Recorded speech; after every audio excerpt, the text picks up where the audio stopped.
Thank you all for your patience as we got a little late start. Welcome to the January 31st special meeting of the Governance Committee. We have a quorum, and so welcome to everyone. Our first item on the agenda is to see whether we have any adjustments to the agenda. I'll look to you, Clayton. Any adjustments? No adjustment. All right. Public comment. Do we have any public at GMT? Nope. All right. So I don't see any online. So any public comment? Okay. So next we have approval of the committee minutes. Amy is making a motion to approve the minutes and Christian Second. is seconding. Great. Any corrections, discussion? All in favor of accepting the minutes, please say aye. Aye. Aye. That's a ridiculous opposed? long time to find my unmute button. Sorry about that. That's all right. I translated your. All right, great. The minutes are accepted. So next on our agenda, we have the rule on urban assessments. And I'm turning it over to Clayton and Nick. So thank you very much. And what I thought that I would do before we look at the assessment rule is kind of talk about the reason why we're looking to amend this now and what we're trying to address and what we know won't be addressed. And so one of the things that we got a lot of feedback from our municipalities when I went and talked to them over this past 6 months was how would reductions in service impact their assessments. And what they were specifically concerned about was us providing assessments in January or February when we approve our budget, and then a few months later cutting service and then having these municipalities pay that assessment even though they won't get that service. So this will only address sort of a true up when there is a change in service between when the assessment is issued and when the assessment year starts. What this won't do is change how or address what happens if service is changed during the assessment year. So I just want to be clear that that's not actually going to be covered here, and something that I think that we're going to want to be addressed when we redo our assessment policy when we partner with CCRBC, but I just don't think that we need to address that here now. And so the goal is to make sure that a municipality doesn't pay an assessment for an entire year that's based on something that hasn't happened for that entire year. Exactly. Yeah, that seems like something that's fair to address. Exactly. And so things that we have to keep in mind, of course, is that in order to keep us financially whole, and I'm just going to use the town of Essex, for the example. So in order to keep us whole, if we were to reduce, say, the town of Essex assessment, because say we reduce service on the 10, we would then have to add costs to the other municipalities. And the problem, of course, with that is that they have already gone through their budgetary cycle. They've already approved a certain amount. And so we can't expect them to then provide more in that fiscal year. And so to try to keep this from having limited impact on us, what we would do then is have these changes either be debits or credits that would be applied to the next year's assessments. In an area that I realized we don't have covered, and I was talking with Nick about this last night, is this also doesn't address what happens when an organization actually decides to depart. And so with Heinsberg, when they voted to depart, the way this is set up, they wouldn't have contributed any funds that we then didn't provide service for. So we have, in a way, no outstanding sort of balance with them. One of the things that we may need to figure out specifically as it may apply to the town of Essex, because I think that they're still considering, whether to stay within GMT or not, is that if we were to reduce their service and they were to depart, then the whole notion of having a credit on a future assessment year isn't going to help them because, they're not going to, we're not going to be issuing an assessment to them. So it does not address how to handle if somebody leaves the authority. And again, I think that we probably can leave that, to future assessment work. But I wanted to just make sure people knew that we weren't going to be covering that. So any questions before I pop the document open and orient us to that? Okay. I have one quick question occurs to me. So assessments are paid in one chunk, right? I believe that is the case, that in July we send out, this is what you owe.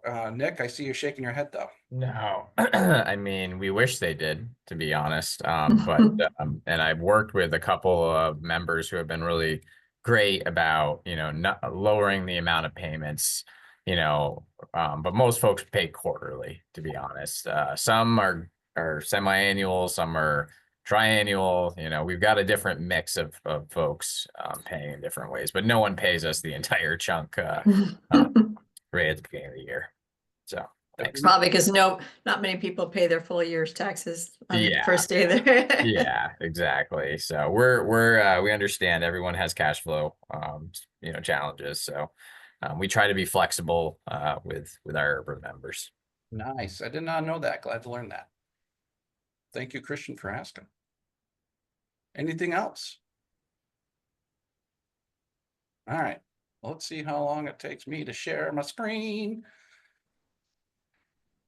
And oh man, do you all see the Rule 2 on urban assessments? Yes, well done. Oh my God, I can't believe it. And hopefully it's legible. And so what I wanted to go over is that this top part is all our existing language. The only changes is me putting it into the new rule structure, which means giving, essentially every paragraph a number or a letter. I did make changes like when you can see here where it's self-referential. So I made those changes to indicate that, paragraph C of this section. But that is the only change in those bits of language. And so all of the new language that we're considering is down here. And so at the end, and just to kind of walk through this, essentially what we would do is that even though we're addressing this issue for this year specifically, I think that our members would be appreciative if they knew that this protection was in place every year. And so that's why we're writing this, to be sort of an annual thing that we do as opposed to a once only. And so, that first A just lays out, that this is covering when there's changes in fixed route that are made between when the assessment is issued and the beginning of the assessment year. B lays out that we will not decrease the overall revenue generated. That's what keeps us whole, and that the assessments will just be a redistribution amongst members, with the total amount staying the same. And so if we do have to use, C lays out that if we do have a true up, it sort of provides a process. And so looking first, and this is where I really liked Nick's feedback, because he reminded me that, hey, every, July, August, or September, we're doing a budget adjustment.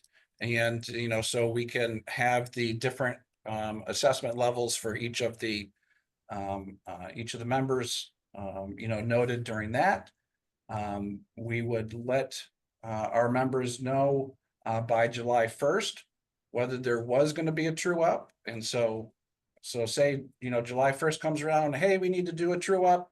We're letting you know that there'll be, either credit or debit on your next assessment. And then we'll have those amounts no later than October 1st. And so that then gives us the time to do the true up and then to work with the board on the budget adjustment for that. And looking at 3, if we do the true up, if somebody ends up having more service than they were originally assessed for, then that means that they will owe a little extra in their assessment for, the following year. If they ended up having a decrease in the service and the assessment goes down, then there'll be a credit for the following year. And so I think that Nick, I don't know, is there anything that you want to, comment on how closely this, or not closely this matches sort of our existing practices when it comes to true up? So I mean, we've talked many times about this just to make sure we're on the same page. My idea of this is going to allow us, if we need to return funds to folks that lose service in the next budget year. So for for this fiscal year, for next fiscal year in FY26, if we see reductions in service, this would allow us to factor that into FY27 in a way that we don't lose any revenue. And we would be able to reduce folks' assessment, or in like Essex's case, if they left the authority, we could send them a check and it wouldn't negatively impact the budget. So it would allow us to temporarily increase assessments without adding it to the base. So I know that's confusing because this is confusing, but I think it's a process that, will certainly be helpful and allow folks to feel like, they won't be stuck paying for service that they might not actually get, especially as we move into the future of possible volatility in our service levels. So I will say that I could see potential pushback from members saying that even though this is improvement, it still essentially is the town giving us an interest-free loan for a year. But considering that right now there's no real, methodology for them to get funds returned, to me, it's a step in the right direction. It seems like where it could actually be not very beneficial for the larger municipalities who will be continuing to pay a larger share. So it's only beneficial to you as a municipality if any reduction in service in your municipality was greater than the reduction in service in other municipalities. Otherwise, your relative share could continue to go up, even if you had a reduction in service. And I think that it's regrettable that we don't have a Burlington commissioner here, because they are the ones who are going to end up seeing, go up the most. And so I think that one of the things that we might want to do is have any recommendation to the full board for this be conditional on sort of Chapin and Andrea's, we might want to check with them before. Yeah, I think that would be really important. And South Burlington is increasingly becoming on par with Burlington. Yes. And I view this as more it protects the financial side of the house, because when service goes away, and we've had these discussions with V-Trans because they always wonder why our direct cost rate or the savings that we get when we cut an hour of service isn't higher, or it doesn't equal our actual transit rate. Well, the reality is there's a lot of overhead at GMT. There's a lot of costs that remain even if we lower service levels. Just an example is HR doesn't go away, finance doesn't, Clayton's not going away, Chris isn't going away, the maintenance department's not shrinking. So and there's fewer operating hours to spread that cost over. So exactly. And so like what happens is, if someone leaves, the reality is we don't really actually see a massive reduction in cost. We just save the direct cost rate. And so we will need to maintain really a relatively stable level of assessments coming into the authority. And I think, this would help, allow folks to get reimbursed, but make sure that, the GMT isn't, financially harmed by doing that. So. Um, so when you do, I have one comment and one question. So my comment is that as far as I'm concerned, if someone leaves the authority and they're owed a credit, that's just their cost of exit. So that's just as we would continue to leave them on the hook for any capital expenditures that they had committed to. I think that this is just part of the cost of departure that they need to consider. And I don't feel any organizational obligation to pay them any credit they may be owed. That's just my opinion as one board member. My second question is, when you figure out what they would be owed as credit, are you going to take the reduction in service, rebalance all of the assessments and compare what they would have paid that way? Or are you just going to give them a credit for the hours? Because it seems like it should be a rebalancing of the assessment and then figuring out the difference. Are you understanding my question?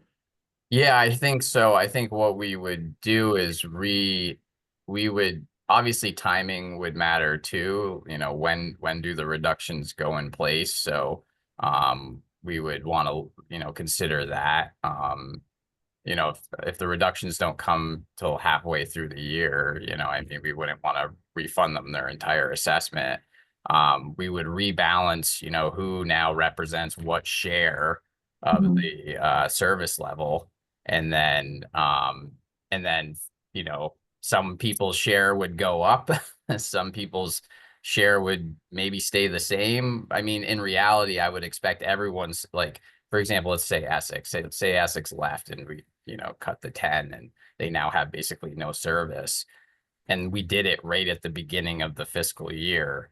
You know, in reality, yeah, their whole fixed route assessment in my mind would be refunded to them, and who we would have to look at who now represents the greatest share of the service levels. And depending on that, folks would, you know, pay a portion of their refund in the next fiscal year. You know, Clayton, I know you said it was kind of confusing on how do we pay them if they're not going to get another assessment. In my mind, we would increase everyone's assessment in FY27. And then from that increase, we would cut them a check, you know, in 27 and refund it to them. So, but I think we can talk about, you know, maybe some examples and walk the board through what that would, you know, look like in certain cases. Yeah, I think that would be helpful. Yeah, me too. So I can work with Chris, and I don't know how what example we we can pick some sort of example to kind of show what that would look like in my mind, at least. But one of the things that I want to return back to is that the way I wrote this, the intention was not to adjust assessments based on reductions that happened during the assessment year. And so that's why this is not completely holistic. It's just, Mhm. hey, was there a change between when we issued your assessment and the beginning of the year? And if there's a change during that time, then there's a you know, potential reduction. Now, let's say that change isn't going to happen for 6 months, then this one process wouldn't cover it. You know, this is only, you know, based on what service we'll have on July 1st. So changes that happen between February 1 and are implemented prior. So changes that are approved after February 1 and implemented prior to July 1. Yeah. So, It's very limited. and I'm as I read this, I understand that the majority of these changes would be marginal. We're not going to be wholesale.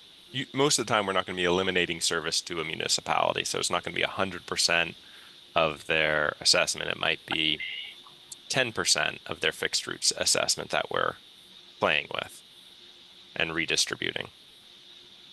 The fixed route assessment is a decent size of the overall assessment for all members, so Right. it could In terms be, of the service adjustments, it's more, I guess I'm asking about the scale of the adjustments. We keep talking about Essex as where, oh, we might eliminate the 10 and they go from 1 route to 0 routes. It's 100% reduction. Mhm. But most of the time it's not going to be that severe, right? So we're not talking about these major swings. We hope Or, not. okay, I think the future is uncertain. That's Right. sure. why Hmm. this process is needed more than ever. Yeah. Um, I do think that one of the things that we need to be aware of is that if we follow this, and I do recognize that the town of Essex, the number 10 is sort of an extreme example, but I think it still works for this. So let's assume that there was 0 service changes anywhere except us cutting the 10. And let's just say that the 10 brought in 50 grand, just for easy math. That means that we would reduce the town of Essex's, fifth route assessment by that $50,000. And then that $50,000 gets distributed across the other municipalities. But that change in assessment that doesn't have any corresponding change in service. So those other folks will have the assessment changed, even though there's no service level change. And Right. so changes in service doesn't necessarily, so the change in assessment is not necessarily tied to a change in service within a member. And I'll just add, I was just going to add too, I think that in this example of the number 10, I think, a community like Burlington, where they have by and far the largest number of hours, that percentage change for them is actually, in this particular instance, going to be relatively small. The smaller communities like Winooski, Shelburne, Wilson, those are going to see a greater percentage change, I think, in what they're absorbing of that 50,000. Yeah, that makes sense. So separate from this, we have, is it the 15% rule that we can change within a fiscal year without impacting assessment? It's a 10-hour or 10% rule. Okay, whatever that is. Do we need to specify that any changes considered here do not count toward that 10% 10-hour rule? Um, Or is it clear enough that they're different? Because if we're going to compensate for a municipality, we shouldn't be counting those hours. So my intention here, and I'm happy to change the direction if we need to, is that essentially that 10-hour or 10% rule wouldn't apply. That we would, when we do the true up, it will be a full true up, in every community, whether it's a 1% change or a 10% change. Right, I understand that. My question is, say there's a 7-hour reduction in service between February 1 and July 1. Or then July 1 starts and we do another 5-hour reduction.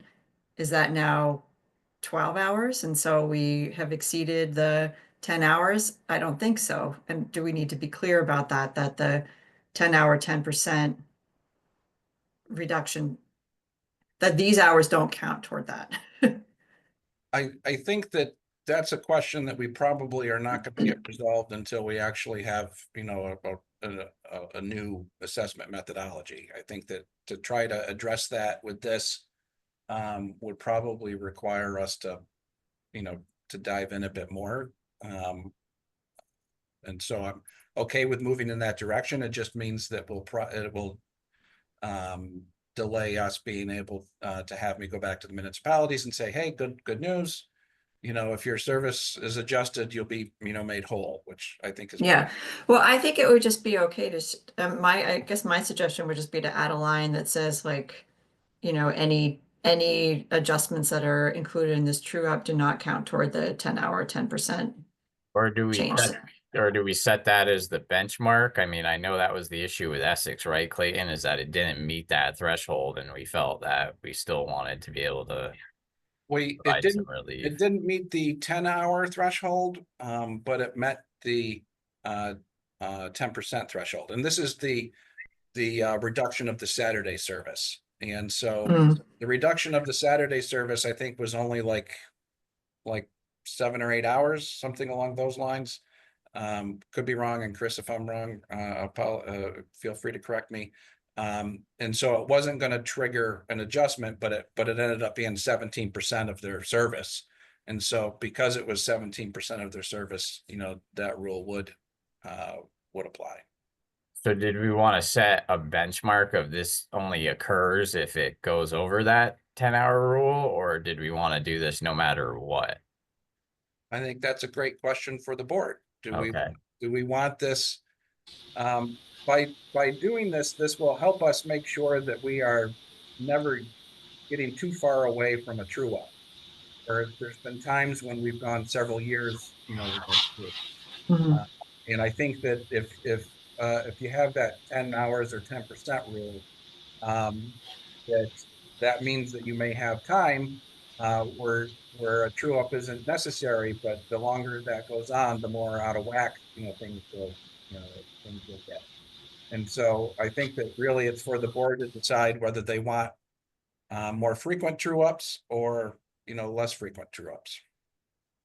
So Clayton, I know we talked yesterday and I thought I was on the same page, and now I'm feeling like I veered off again. So can I just provide a quick example? So 26 assessments have gone out, right? So say on July or August of FY26, well, next July or August, there's or even let's say there's service cuts in this FY20 and FY for this fiscal year. Then we recalculate what the FY26 assessments would have been under the updated service, and then we factor that into their 27 assessments when we send those out, right? That's okay. Yeah. So it does affect previous.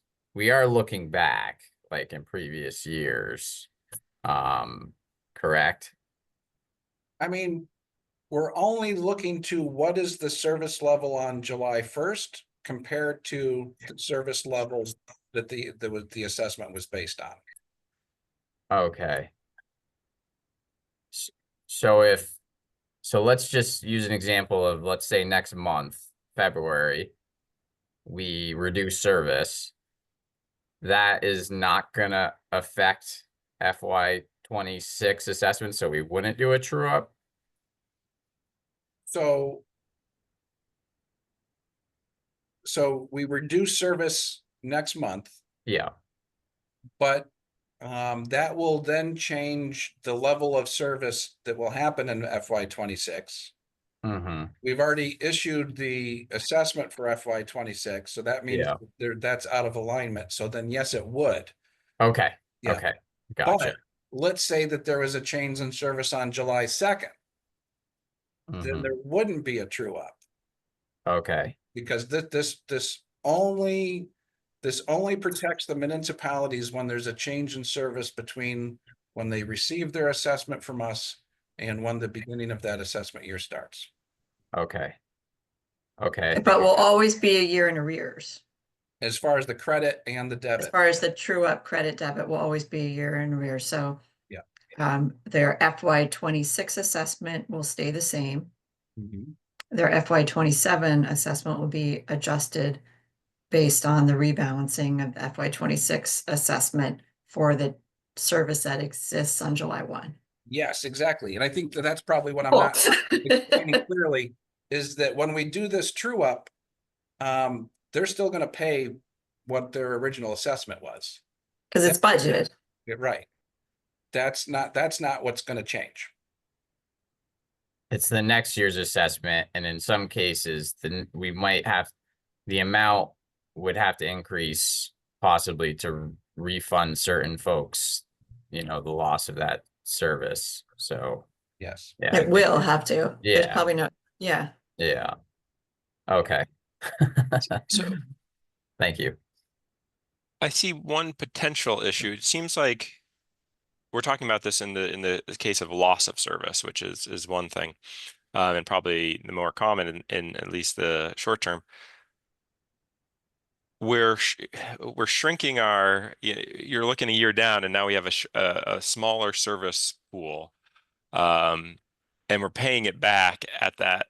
So let's say we're at 100% on February 1st, right? And then for whatever reason, we cut 5% of our service to one specific municipality. Going into 2027, we're going to be 95% what we were in 27 or 26, but we're going to have to pay back kind of at that $26. So we are exposing ourselves to a little more risk there. Does that make sense? Well, Like, to me, the way that is handled is that by still collecting from the municipalities the same overall amount, yeah, then that's how we're not going to be, increasing our risk. yeah, Because we're still, it's our overall amount that we collect will not go down. It's just what we collect from each municipality will change, with some going up and some going down. yeah. All right, I see how it balances on the books. Yeah, hopefully the changes are small year over year. Yeah, I And- think we're gonna have to put together an example. That would help me a lot. Me too.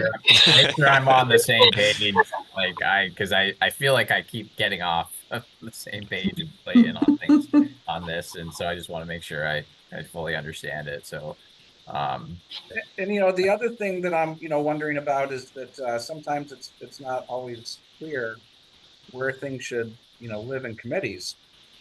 And do we want the finance committee to weigh in on this, because they're probably the ones that are much more familiar with the dynamics of this previous policy, and instead of recommending this to the full board, maybe we and the finance committee look at this, and with the finance committee, we do have Chapin as part of that committee, and so would be able to address it. And you also, don't you have South Burlington rep on finance too? Yes. yes. Yeah. So I think that would be Yeah. I think that's a great idea, Clayton, is to send it to finance committee next, and they could look at some examples, and probably the two largest impacted communities will be right there to see it. I'm wondering whether an example is Williston, as we reduce the frequency of the 1 past Dorset Street into Williston, and also what's happening with the 10, right? If we reduce it, to me, that seems like it might actually fall into this category. Absolutely. I absolutely need a concrete example, because I'm struggling. I got off finance for a reason. You guys are killing me with this. But also, my question is, if we do have to credit, like, for example, Williston, then we have less cash for the next budgeted year. We have to credit, right? We have to credit somebody, so we lose that in our revenue. No, And you're going to increase for everybody Yeah. else proportionally. Yeah. See, I got off finance for a reason, people. Okay. So my summary is, I think I agree with Catherine and Amy. From a governance point of view, I think it makes sense to have a policy on this and be really clear about it. From a finance committee, let's let's get more input, or from a finance perspective. And do you want this to come back to governance after finance, or do you want this to go from finance to the full board? Committee members? We can discuss at the full board level. I mean, I've had a chance to understand why we're doing this. I agree with it. Amy's nodding her head, and I agree. Yep. So finance, then board. And Nick, do you know, will finance have capacity to look at this in February, or is that already pretty full up with the audit results? Well, the audit is taking longer than I really was hoping. So I don't know Oh if gosh, we're having the same thing with RHR Smith. Isn't that fun? I know. I think it's just their single audit rules with the COVID money has really, I mean, they dug real deep this year, like way more than they've ever done before. And I think there's just some new auditing guidelines that came from the government auditing standards. So, but we're hopeful we'll get it, there by March or February. So I guess I don't know yet, Clayton. It kind of depends on where the audit stands, but we can figure it out. Yeah.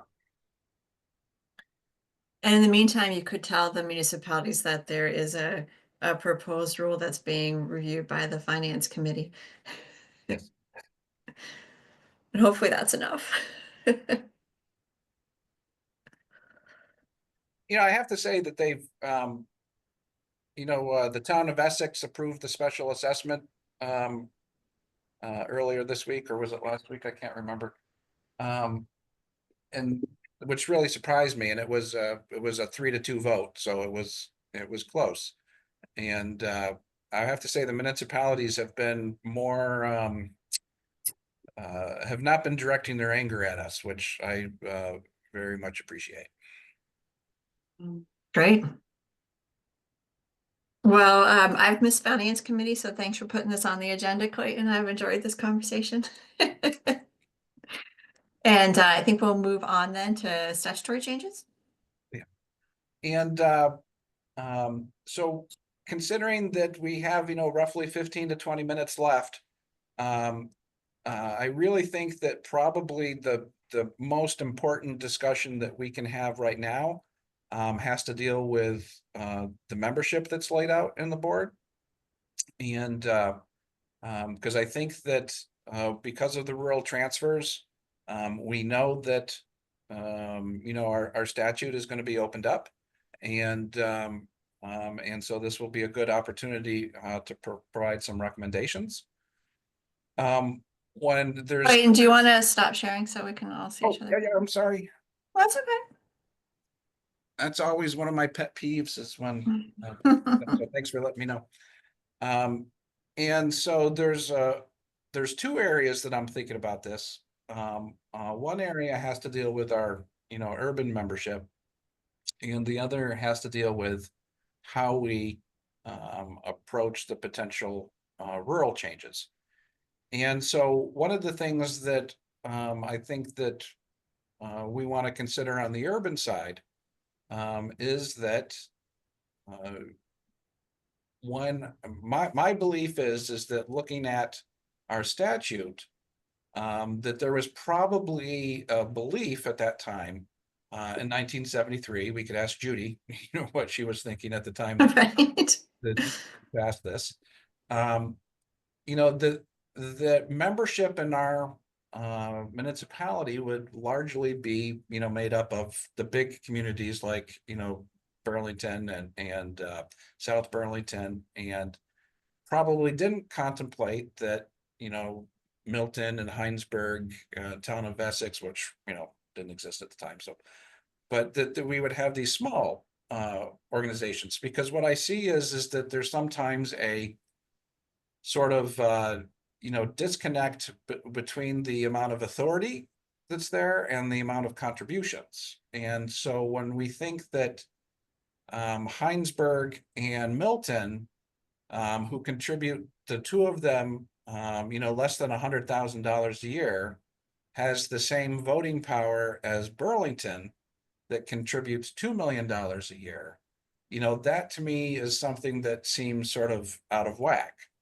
I also think that, right now we have a board that on the urban side consists only of, municipal members. We don't have any type of representation from the riding public. We don't have representation from, employees, which, I know can be complicated because of conflict of interest with contracts and stuff like that. But I'm wondering if it, makes sense for us to consider, non-municipal actors.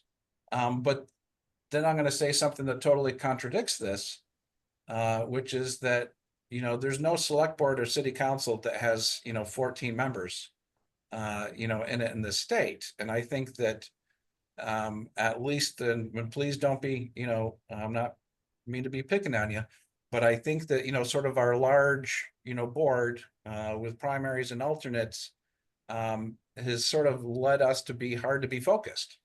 And so that means that we're never really diving into any particular municipality's interest. We're just, it's just the very top level, very surface level. Maybe that's where we want to be. But I feel like, we might want to consider what the urban membership looks like and if we should suggest changes. Then thinking about the changes for the rural side, what Stedman Hill and VTrans are promoting is essentially just to repeal the sections of our charter that, authorize us to have rural service and the things that, would come about there. I think that we are in a cyclical industry. I think that 10 years from now, RCT or TVT may be in a financial position where they need to, go. And that we need to make sure that the statute is set up so that if we need to go back to rural, that we can do so with the least amount of hurdles, assuming that we And- want to play nicely and not just tell the rest of the state to go to hell. But And also, even with the full recommendation, GMT is going to be operating in rural areas, right? yes, So I agree with you. I think, yeah, keep going your train of thought. but that pretty much sums up my, Okay. the two areas that I think that we should look at today. Is that, do we want to provide an alternative to essentially a strike all of our rural stuff? And do we want to, potentially recommend changes on the urban side? Mhm. I do think one of the benefits of recommending changes on the urban side is that it would just be another one of these things that we can say, status quo is not happening here. We are looking to, reinvent GMT. So, hey, we understand you may have been frustrated, rightly or wrongly, with GMT in the past, but, we're, here to evolve and adapt. So So in terms of the geography that GMT serves, I was looking at the statutory language this morning, and it is so prescriptive. And I think that was done when the merger happened. That was done out of fear from the other transit providers that GMT was going to be this behemoth that would swallow them all up and they'd have no service, if I can remember correctly. So to me, it would make sense to modify that to say that GMT service areas Chittenden County and, neighboring counties or, or other counties in the state as determined by the VTrans and the GMT board, something like that, to give us the same flexibility as an agency that all of the private nonprofit providers have. Because nothing prevents them from just like tomorrow operating in another county. And so I think if we're looking at the system, the health of the system as a whole, then our charter language should be structured to enable GMT to have the same flexibility as the other providers. that And I makes, think it phrased that way, I think it's hard to argue against it. I think you're absolutely right. And thinking of like the next step from that, do we want to then leave governance of those rural areas silent in the statute? Or do we want to have something in there that if we do go into rural, that there should be a separate rural board?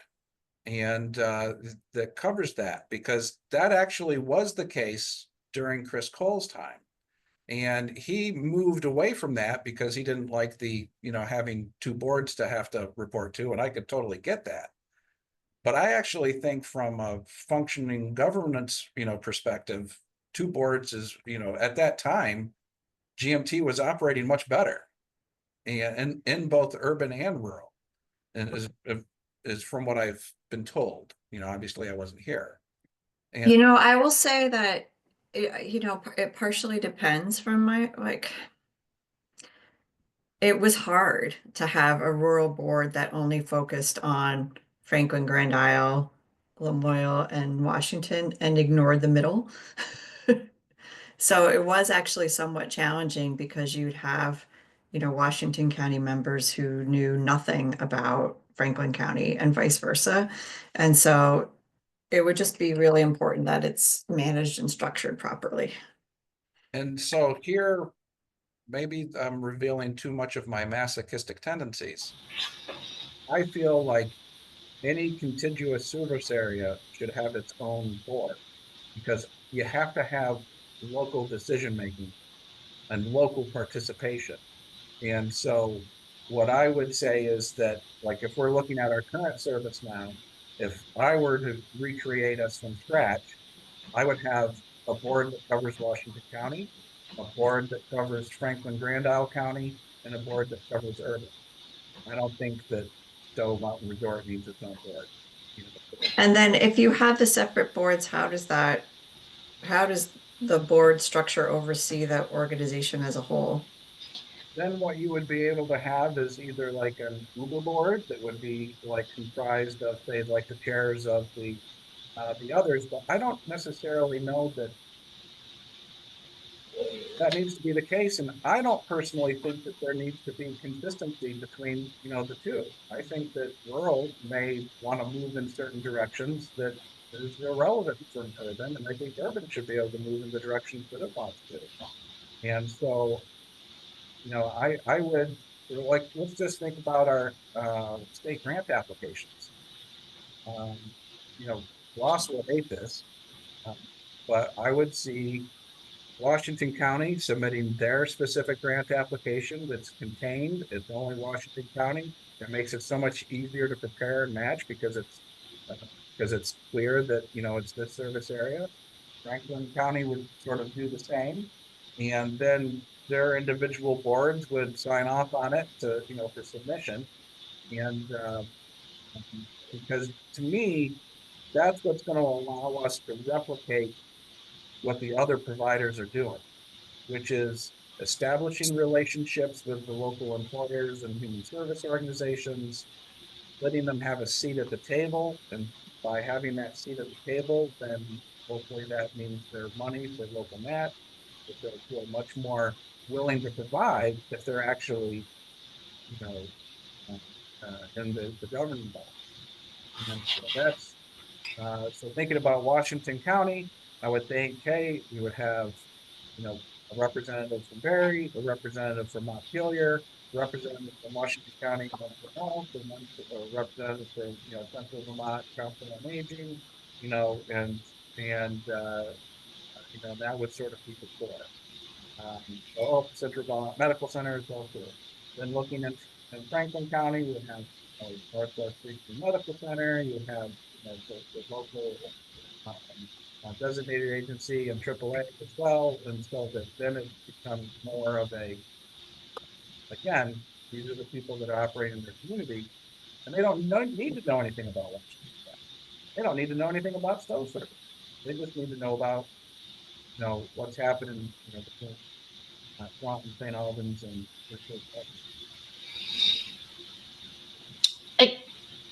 Here's what I think what you just described is an overarching board like what we have, and then local ridership or local solutions or, a local board, advisory board, maybe is a better. But I think understanding, since we've been talking the past couple of years about, transit is regional, right? It's not just regional within Chittenden County, but it's regional. And I don't want to lose. I wouldn't want to go back to these are our borders and we don't cross them. I think we work better when we understand how transit works. And I think people cross borders, whether it's for healthcare or whatever work. And so I think understanding how the whole system works is beneficial, but having a local advisory board, which would have representation from those entities, I think is really important. In fact, Franklin County now has this very ad hoc little transportation kind of group, and it's sparking interest and requests. And so I think having a local a county advisory board makes sense that could feed into the board. So that's my first comment. My second comment is, I know that our rural areas are underrepresented by an individual, right? Each county has an individual.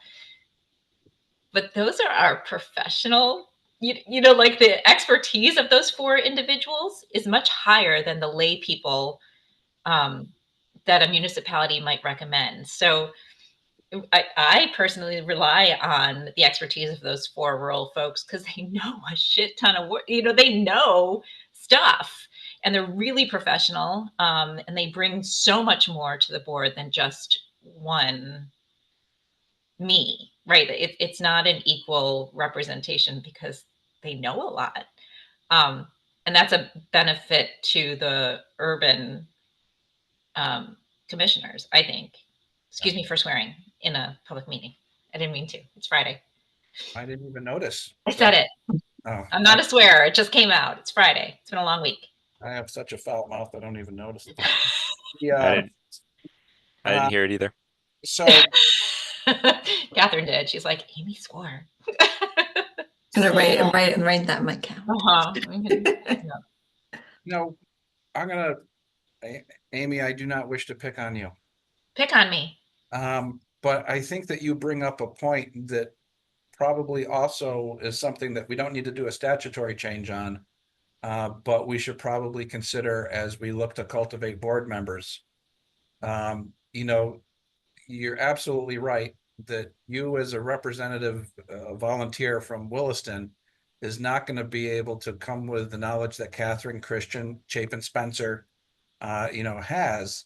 And I think that one of the things that we might want to consider is that, you know, the average, you know, layperson volunteer is probably going to struggle to have more than a 2-hour meeting a month. Where if we start, you know, appointing people that work for the municipalities, sort of like Chapin, then, you know, hey, then if it's sort of part of your job, you can spend more time on it. And so I think that, but we have to balance because we don't want all bureaucrats, as much as I love bureaucrats because I'm a bureaucrat.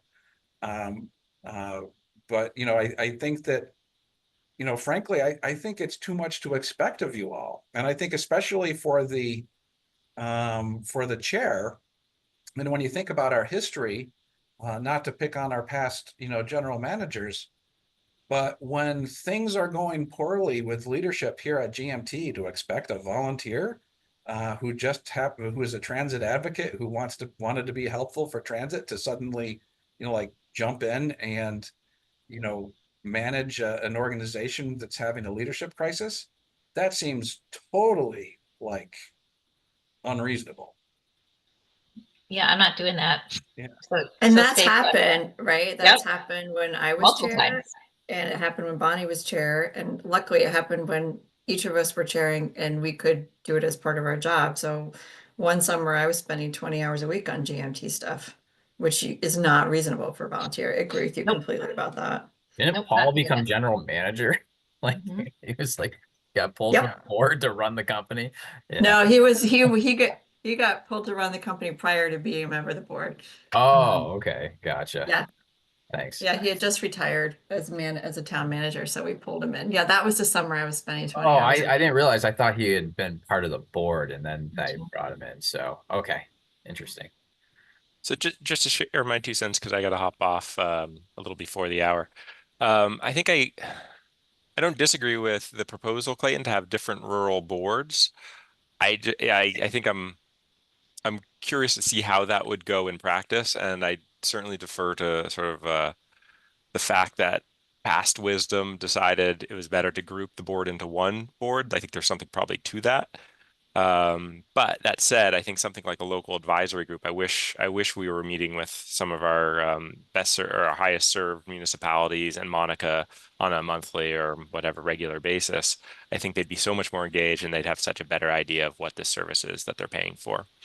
On the second thing about, we haven't really gotten into it, but a proportional representation on the board. Generally, I think that from an equity standpoint is a positive thing. It brings more representation to the people who use the service. But again, I think there'd have to be a deeper conversation across the board before we made a change like that. And I know you have to leave, Christian, but if you have time for 45 seconds, we are going to have to think of something other than our Jedi committee.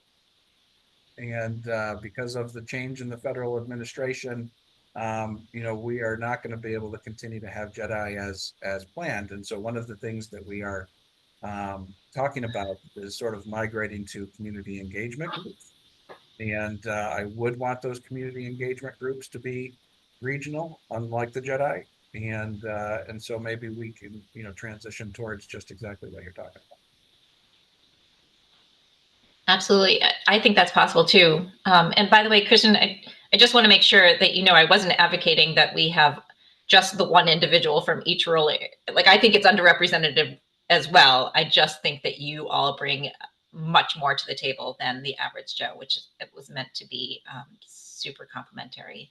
Yeah, and I think if we were having these meetings, engaging with our municipalities, and there was an issue, they'd be more aware of the issues. And if they weren't comfortable with just one individual representing their views, they participate in public comment for half an hour and then, could get on with their way. I think it just bring that engagement and connect with the governing bodies of our municipalities would be beneficial.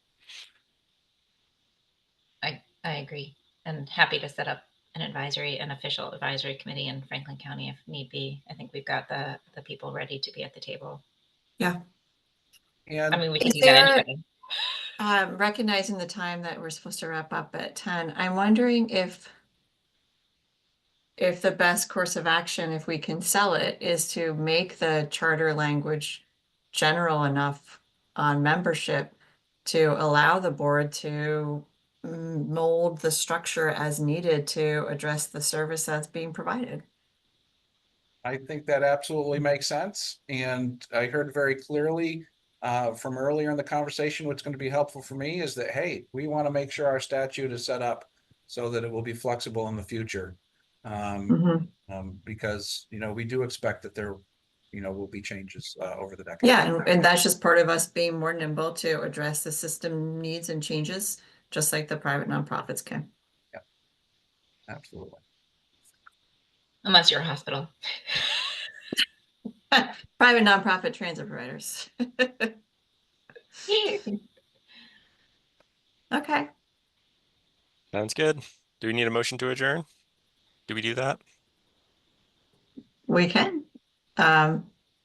If there's no further business, is that enough to get you started, Clayton? Okay. All right, there's no further business. I would accept a motion to adjourn. So moved. Seconded. All in favor, please say aye. Aye. All right, thank you all. Thank you. Thank you. Yeah, bye-bye. Bye.